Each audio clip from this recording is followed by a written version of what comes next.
Welcome to the Reasonable Southerner podcast. The South isn't all magnolias in the moonlight, but neither is it all racism and violence. We're just like you. My name is Frances Coleman. I share my insights about my life and yours.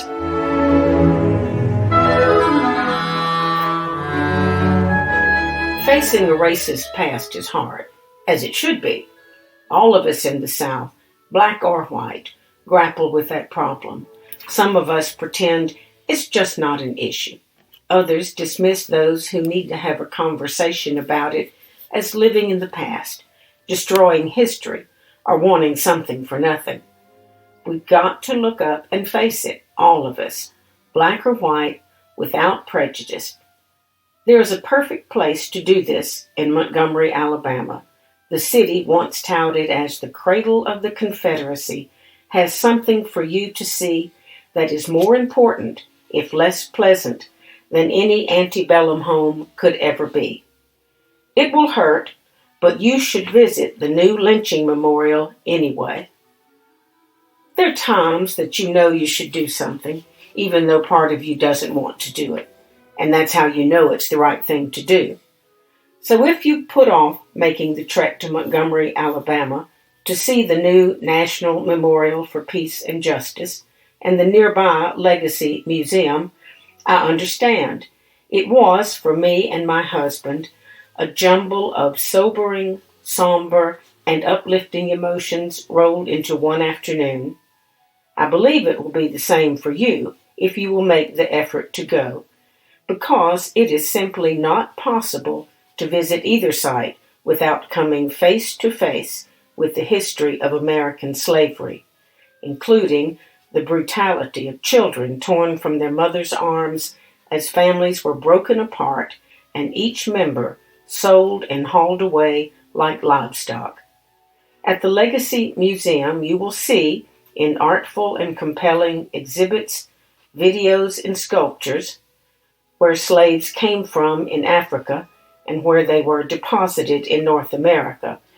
You will learn how and where they were bought and sold, how and why so many ended up in the South, how they survived generations of captivity, how they were eventually abandoned by Reconstructionists after the Civil War, and finally, how in the middle of the 20th century, their descendants fought to gain the legal rights and protections promised to all Americans by our Constitution. Several blocks away at the outdoor National Memorial for Peace and Justice, you'll walk underneath hanging steel columns dedicated to the more than 4,000 victims of lynchings in America. Many were beaten and tortured by violent mobs before they were hung. Some were even set on fire as they died. Their offenses were as benign as walking behind a white woman, as ridiculous as failing to say sir to a white man, as pathetic as, quote, standing around. No trials, no due process, no rule of law, no justice. Unless you think these acts were committed by society's outcast under cover of darkness, far from the eyes of decent people, there are the photographs of the crowds, sometimes very large crowds, of people who gathered to watch. You can see some of them posing for photos beside the victims' dangling bodies. And if you look closely, you can pick out children in the crowds, brought by their parents to watch men, and sometimes women, being killed in broad daylight on the town square. The day we went, both the museum and the outdoor memorial were crowded with a mixture of Alabamians, out-of-state tourists, blacks and whites, and young and old people. There were muted conversations among family members, and among strangers too, but there was also a lot of silence as people read and listened and pondered. Many of the older people in the crowd obviously were remembering the way things used to be, while many of the younger people seemed to wonder how things could have been that way. But as unsettling as you may anticipate it will be, you should go, and here's why. Because American history, and world history too for that matter, is poorly taught in our elementary and high schools, and because most of us don't read as much as we should about our nation's past. You may think you know all about slavery and its lasting legacy, but you probably don't. Because it's easy to tell ourselves that life as a slave wasn't all that bad, that most owners treated their slaves well, and that, besides, that was then and this is now. But slavery was, is, and always will be an abomination, and its impact on societies is long-lasting. Neither the countries that once tolerated it, nor the countries that still tolerate it, are unaffected by its legacy.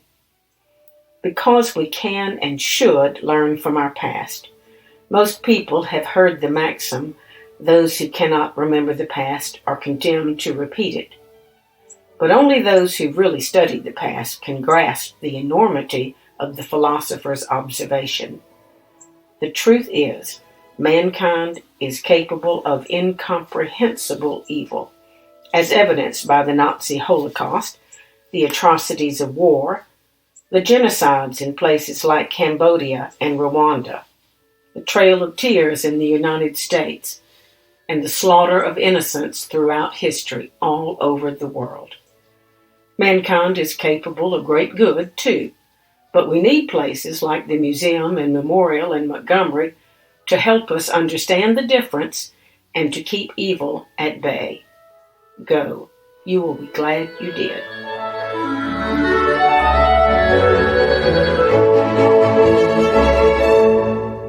I'm Frances Coleman. I've worked for newspapers for more than 45 years, from Texas to my native Louisiana, and finally to my home near Mobile, Alabama. I've been a reporter, an editorial writer, a columnist, and an editorial page editor. I've commented on the BBC, been a guest on the Rachel Maddow Show, and had my column distributed nationwide. If you like this podcast, please follow it. It's free. And even if you don't like it, I hope you will find it thought-provoking.